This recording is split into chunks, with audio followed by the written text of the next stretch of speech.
Yeah, with all these obstacles, it's seeming that, the American dream, which I think part of the American dream is home ownership, is getting harder and harder to achieve for the average American.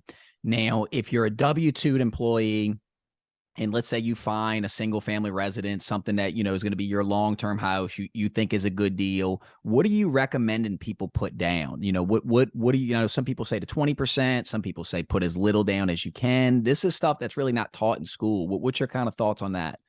My thought is that the first-time home buyer shouldn't buy a house. They should Mm-hmm. buy a duplex or triplex or a fourplex.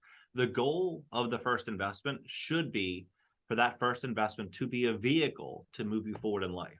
If Mm-hmm. you're buying a house, you're buying a pile of cost that you're going to have to fulfill on, right? Every month, whether it be repairs or your mortgage, whatever it may be. But these are costs you're now responsible for. So you put yourself in a vulnerable situation. You lose your job, something happens.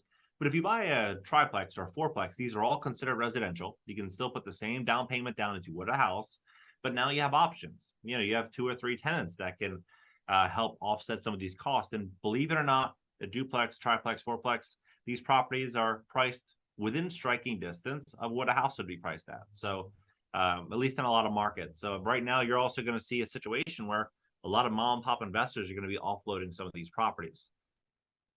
Well, yeah. So you're saying that because of the inflation we're seeing, it's hurting mom and pop real estate investors who are trying to capture that equity. So they're selling their properties, and that might be an opportunity for people. Well, so I was looking at some interesting data. In October, over 30% of U.S. small businesses missed their rent in full for their office. That's unbelievable. I've seen that. That In is November, it unbelievable. was north of 40%. So it's picking up, and 46% of the U.S. population works for small business. Mm-hmm. And so you look at how much property that they own. Small mom and pop landlords own over 20 million housing units in America. So if they can't pay their office, right, Mm-hmm. what does that mean? That means that a lot of their employees are going to get laid off, right? Mm-hmm. And it means that these property owners, these small business owners, are going to have to fend for survival soon, meaning that it would make sense that they would start to sell off certain assets to make ends meet, Mm-hmm. such as single family homes, duplexes, triplexes, fourplexes.